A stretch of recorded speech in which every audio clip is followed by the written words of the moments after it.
Desde os primórdios, desde que começou-se, né, que teve a criação dos primeiros carros, sempre se procurou muito sobre performance e preparação. E cada vez mais vem evoluindo tudo que conhecemos sobre preparação. Se formos falar sobre carros turbos, e nós já vamos falar sobre turbinas aí para frente, hoje você consegue altíssimas potências com carros turbo. Existe diferença, a gente vai falar depois sobre turbo, blower, supercharger, enfim. Mas uma preparação que é muito bacana e é muito simples de ser feita para se começar, são as preparações aspiradas. E o que é uma preparação aspirada? Muita gente pergunta, Eduardo, o que é aspirar um carro, fazer um carro preparado aspirado? Quando se fala em motor aspirado, pessoal, fala em motor que não tem turbo. O turbo é tocado pelos gases de escapamento, né, que é o nosso turbo que a gente conhece, que não é um supercharge, que seria um turbo tocado por correia, ou uma preparação com blower. Natural, é uma aspiração natural, quer dizer, eu não tenho nada empurrando o ar para dentro. Isso é um motor preparado aspirado. E como eu faço para fazer uma preparação de um motor aspirado? Bem, pessoal, uma coisa que tem que ser entendida, que nós podemos dividir o motor em várias partes, mas as duas partes principais do cabeçote para baixo, que é a parte de força que compõe o bloco, o virabrequim, pistão, biela e todos os seus periféricos. Isso é a parte motriz, isso é a parte de força, tá? Eduardo, eu consigo potência com essa parte de baixo? Eu consigo aumentar a potência mexendo na parte de baixo? Sim. Inclusive, se vocês começarem a ver ou ler aí várias reportagens, os americanos falam o seguinte: cilindrada é potência de graça. E realmente você aumentou a cilindrada de um motor, quer dizer, aumentou o diâmetro do pistão ou o curso do virabrequim, você está ganhando potência. Mas a grande parte da potência do carro não está ligada, onde você realmente faz aparecer a potência do carro, não está ligada nessa parte motriz, na parte de força, e sim na parte de cabeçote. Eduardo, mas eu ganho então potência aumentando a cilindrada? Ganha, mas é pouca. Eu ganho potência dando folga de cilindro? Ganha. Inclusive, pessoal, para vocês entenderem um pouco sobre isso, se vocês pegarem a maioria das categorias de base, por exemplo, categorias de marcas e pilotos, aonde o regulamento é bem exprimido, normalmente você pode usar pistão 0,50, no máximo 1 milímetro, você não pode que o pistão passe para cima do bloco, você não pode ter dome, enfim, é muito limitado. Então imagine você, um preparador, pegar um motor Volkswagen, um AP600, 1600, tá? Original, esse motor aí tem em torno aí de 90 cavalos, por aí, 80, 90 cavalos, os mais modernos 100 cavalos aí. Mas vamos colocar, então, colocamos aí 100 cavalos. Ele pode usar no máximo um pistão 1 milímetro, a taxa é livre. O cabeçote não pode tocar em nada, vocês vão entender o quanto o cabeçote é importante, daqui a pouco vocês vão entender sobre isso, mas ele não pode tocar em cabeçote, o comando é muito limitado, se eu não me engano, são 290, 288 graus, tá? Tamanho de válvula tem que ser original, mola tem que ser original, enfim, é muito limitada a preparação. Então, aonde que ele vai buscar? Ele vai buscar em folgas de cilindro, ele vai buscar em folgas de virabrequim, das bronzinas, isso mesmo, não trabalha com a folga original. Uma bronzina, por exemplo, de biela, tem a sua folga original em torno de 0,03. O motor preparado passa para 0,8, 0,2, às vezes até mais de folga. Então, isso você faz com que o motor gire mais livre. Falando um pouquinho sobre essa parte aí, pessoal, para vocês entenderem, muita gente fala assim, Eduardo, eu posso calçar minha bomba de óleo para aumentar a pressão de óleo? Pode, em alguns casos a gente busca. Nesse caso específico do Marcas, muitas vezes a gente corta a mola, tira a pressão de óleo, porque a bomba, quanto maior a pressão, mais freia ela o motor. Freia porque o motor tem que fazer força para girar, para fazer essa pressão, e a pressão de óleo excessiva faz com que freie o virabrequim. Então, em alguns casos específicos, a gente até tira a pressão de óleo. Daqui a pouco a gente vai falar sobre bomba de óleo também. Mas enfim, você consegue-se um ganho bom nessa parte. Agora, aonde realmente vem a força de um motor aspirado está na parte de cima, na parte de cabeçote, comando, coletor de admissão e borboleta ou borboletas, tá? Isso é fundamental para o motor aspirado. Eu já vi casos, e tivemos uma vez em Curitiba, num festival brasileiro, onde um cliente nosso com um carro da categoria DO, era um GM, um cadete do Marcos Correia do Rio Grande do Sul, motor, um espetáculo do motor, e ele teve a infelicidade, funcionou o carro com motor frio, acelerou e o carro tinha muito nitrometano, acabou quebrando uma biela parado, acelerando parado, quebrou uma biela. Isso foi na sexta-feira, ele ia ficar fora do festival. O que ele fez? Ele foi no ferro velho, comprou uma parte de baixo original e colocou o seu cabeçote em cima. Tá? Ele não fez o recorde, mas ele acabou ganhando o festival naquele ano. Então, lógico, teve que girar menos, o carro não virou o que precisava virar. Mas para vocês entenderem o quanto a parte de cima, a parte de cabeçote é importante. Eduardo, e o que a gente pode fazer nessa parte de cabeçote? Vamos lá. Um bom trabalho de dutos, tá? E não é só bloquear, não é só abrir, extrapolar os diâmetros do duto do cabeçote. Isso aí tudo tem uma ciência, pessoal, tem um estudo em cima disso. Tem que ser muito bem feito, saber aonde mexer e aonde não mexer, que é o mais importante. Mas normalmente o que se faz? Se apara as arestas, se abre um pouquinho, em algumas vezes nem se abre o duto de admissão, se abre só o de escape.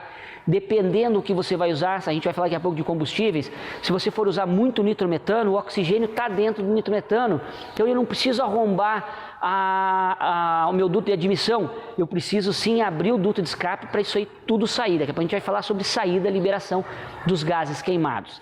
Mas então, eu aparo as arestas, eu trabalho nos ângulos de válvula e de sede, que isso é muito importante, normalmente se faz 3 graus. Em alguns casos específicos, por exemplo, já vi alguns cabeçotes Berta, já tive dentro da Berta na Argentina, eles chegam a fazer 11 a 13 ângulos numa sede. Tem preparadores que não fazem ângulo, fazem parábolas, tem ferramentas para fazer uma parábola, entendeu? E aí cria um grande fluxo, arrastar bastante ar e combustível para dentro do motor. Então, um bom trabalho de cabeçote. E aí, Eduardo, quem que são os melhores preparadores? Aqui no Brasil existem vários, eu gosto muito dos trabalhos também dos preparadores da Argentina, temos excelentes preparadores de cabeçote na Argentina, mas enfim, aqui no Brasil temos muito bons também. Então, um bom trabalho de cilindro, de duto de admissão, câmara de combustão, tem um trabalho fenomenal que pode ser feito aí dentro, tá? Um comando de válvula, pessoal, preste atenção. Existe uma categoria, principalmente no Rio Grande do Sul, que se chama Standard Light, tá? O que essa categoria diz? Você pode usar qualquer peça no seu motor, desde que seja original da sua linha de montagem. Então, nessa categoria Standard Light, o melhor comando que existe para ela é o G49 ou, dependendo da pista, usa o 27.7, então são 2 comandos muito bons, tá? Só pode usar esses 2 comandos. Tem Standard Light andando na frente de Standard.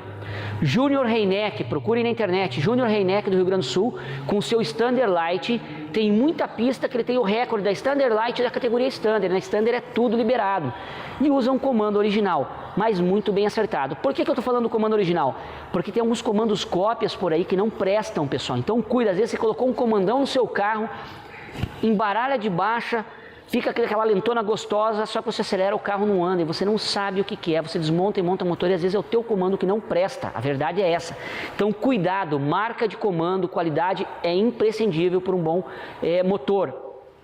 Material usado nas válvulas, sempre uma válvula boa, quanto mais leve melhor. E aí existem vários materiais, Iconel, titânio, existe N produtos por aí. Agora, cuidado, tem muita gente trazendo umas válvulas dos Estados Unidos, válvulas usadas lá, que a NASCAR usa e tira, eles trocam todas as provas, tá? Se eles trocam por quê? Porque ela dá fadiga. E às vezes você monta um motor, não estou falando para você não montar e não estou criticando preparador nenhum, mas às vezes você monta um motor que gastou lá às vezes 10, 15, 20 mil, colocou essas válvulas, quebra uma válvula, quebra o teu motor, ninguém vai te dar garantia. Então, investe um pouquinho mais e compra sempre uma válvula nova, ok, pessoal?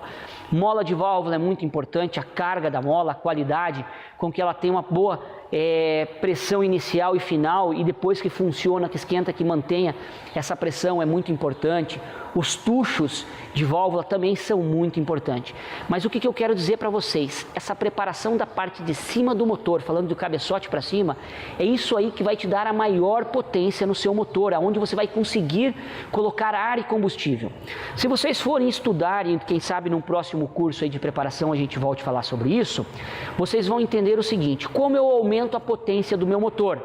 Você aumenta a potência aumentando a cilindrada, aquilo que eu falei, a parte de baixo, porém ganha pouco. Você ganha potência aumentando a taxa de compressão, a relação de compressão.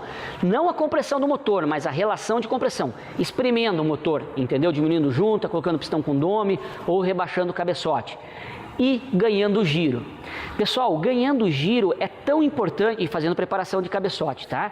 Ganhar giro no motor é tão importante que você pega, por exemplo, alguns motores 1.6 que giram 10, 11 mil RPMs turbo, por exemplo, que tem a mesma potência de um 2.0 girando 8 mil. Tamanha a importância do ganho no RPM, você ganha potência. Porque o que é potência, pessoal? É o torque do motor versus RPM versus uma constante que eu não lembro agora, que não vem ao caso. Então, se eu tenho um motor que tenha 20 kg de torque e ele gira 8 mil, vamos dizer que eu tenha lá 200 cavalos, tá? Se eu tenho um motor 1.6, eu tenho um motor aqui 2.0 com 20 kg de torque.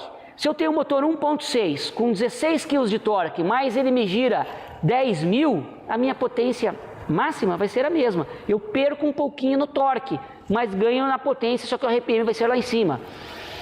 Quer ver uma coisa interessante? Motor de moto. Você pega um motorzinho de moto aí, uma 1200 por aí, um motor 1000, 1200, ele vai ter aí 140, 120, 160, 180 cavalos, dependendo da moto, tá? No motor 1000, 1200 cilindradas, ele tem até 180, algumas tem até mais, mas vamos nos ater aqui, 180 cavalos. Só que sabe quanto de torque tem um motor desse aí? Vai ter aí 8 kg, 6 kg de torque, eu não sei se tem isso. Só que o motor gira 16 mil, 18 mil, a potência vem lá em cima. Tanto por isso que o motor de moto gira bastante. Por que ele não tem torque? Porque não pode ser um motor grande para moto. Se a moto tiver um motor muito grande, ela vai ficar pesada, vai ficar ruim. Então eles fazem motores pequenos, que giram bastante, então tem pouco torque, mas como tem giro, vai ter potência. E é isso aí que vocês têm que ter cuidado numa preparação. Para que você vai preparar esse seu motor? Não, eu vou preparar um motor para rua. Bom, se é um motor de rua, eu tenho que priorizar o torque, porque eu tenho quebra-mola, eu tenho subida, eu tenho que parar na esquina, eu tenho que arrancar na sinaleira, então eu preciso ter um motor com bastante torque. Se eu tiver um motor muito pequeno, com pouco torque, que gire bastante, fica ruim de eu andar com esse motor na rua. Para quem acompanha às vezes no meu Facebook ou acompanha aí na internet, no YouTube, digita lá picadas Argentina, picadas e arrancadas para os argentinos. Vocês vão ver os Fiatzinho girando 12 mil, motor Fiat, 1.6, 1.7, gira 12 pau. Só que o motor tem que acelerar para sair, os caras saem com 6, 7 mil RPM para conseguir fazer o carro sair. Senão não sai, porque são motores leves, pequenos, que tem que girar bastante. Então esse motor para rua não serviria. Para pista, para o tipo de pista deles, que não tem aderência, esses motores servem. Então ele dá potência para sair, o carro sai um pouquinho fraco e gira bastante de alta. Já nós no Brasil, como temos pistas boas, falando em arrancada, nós precisamos priorizar bastante o torque. Hoje se consegue bastante torque com bastante RPM. Mas eu estou falando isso aí para vocês terem uma ideia do que é uma preparação aspirada. E dentro da preparação aspirada tem uma coisa que é de importantíssima qualidade, que é o nosso coletor de escape. Se o motor está engolindo ar e combustível, ele precisa expelir esse ar e combustível, precisa mandar embora. E se eu não tenho um bom coletor de escape, eu também não consigo isso. Ah, Eduardo, meu coletor de escape é 48 milímetros, para mim não importa a medida dele sem eu saber a sua saída do cabeçote, tem que ser proporcional. As medidas dos canos boas, não pode ter curva seca, enfim. Coletor de escapamento, às vezes você tira um coletor original, coloca um 4 em 1, feito aí de prateleira, às vezes o carro até perde potência. Tranquilo, pessoal? Falamos um pouquinho então aqui de preparação aspirada, depois a gente vai falar um pouquinho de novo na preparação aspirada na parte de combustíveis e agora vamos falar um pouquinho de turbo.